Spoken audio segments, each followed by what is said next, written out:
She dropped like a wilting flower, right there in the dust. The midday sun beat down mercilessly, and the dry wind carried the scent of gunpowder and sagebrush. Her white apron was stained with sweat, her bonnet drooping over her face. That's when he saw her, collapsed near the weather-worn bench at the desolate stagecoach stop, far from town. The gunslinger reined in his horse, eyes narrowing. No one should be out here alone, especially not a woman, especially not a nurse.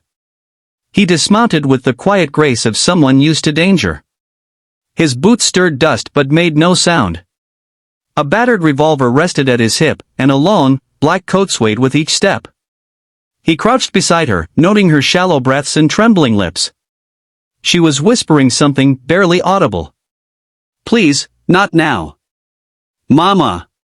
Her hand clutched a worn locket around her neck. Without a word, the gunslinger lifted her into his arms like she weighed nothing. His voice was gravel and dusk. "You're coming with me." Her name was Clara. Nurse Clara Whitmore from the St. Agnes Relief Hospital out east. She had come west on a mercy mission. A smallpox outbreak had ravaged a remote mining camp near the Arizona border. She'd given all she had: food, medicine, strength, sleep. Now she had nothing left. He brought her to a shaded cave he often used for shelter. The desert was no place for weakness, but somehow, her presence softened the edges of that hard land. He nursed her with water from his canteen and cooled her brow with damp cloth torn from his own shirt. For 3 days, she burned with fever. He didn't leave her side. When she awoke, she saw him as silent, watchful, eyes full of stories he would never tell. "Who are you?" she rasped. He didn't answer at first. Just tossed more wood into the fire. Then, finally, name's Colt. Colt had no past, or at least, none he was willing to speak of. Some said he'd once been a soldier. Others claimed bounty hunter.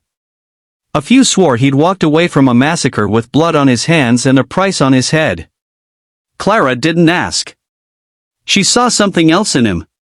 Gentleness in how he carried her. A quiet sorrow in his eyes. A strange way he always looked toward the horizon, like he was waiting for someone who never came. As she healed, Clara shared her own past, how she was the only daughter of a dying mother in Missouri.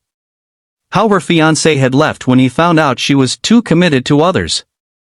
How she had chosen this lonely path of service, even when it meant walking into the belly of death, town after town. "You're brave," he said one night. "No," she smiled softly. "Just stubborn." The night the bandits came, the desert bloomed with violence.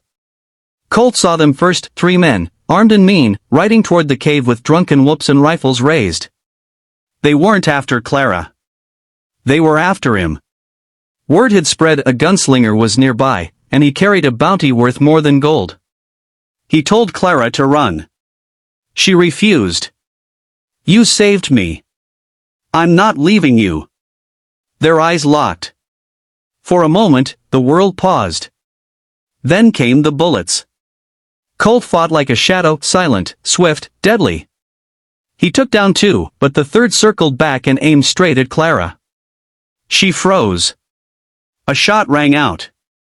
But not from Colt. From Clara. She'd grabbed the revolver from his saddle and fired with trembling hands. The bandit collapsed.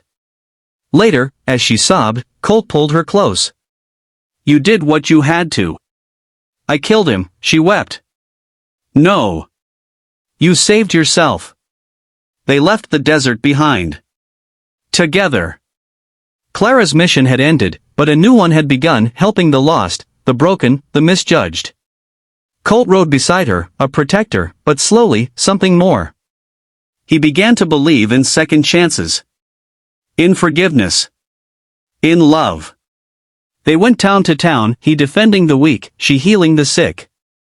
People whispered stories about them, the nurse and the gunslinger, 2 wandering spirits tethered by fate. But it wasn't fate. It was choice. Every day, he chose to stay. Every day, she chose to believe there was light even in the darkest souls. Years later, a child would ask them, "How did you meet?" Clara would laugh, resting her head on Colt's shoulder. "I fainted in the desert." And your father picked me up and said the strangest thing. Colt would smile, his eyes no longer haunted. And what was that? The child would ask. He would lean close and whisper, like sharing a secret with the wind.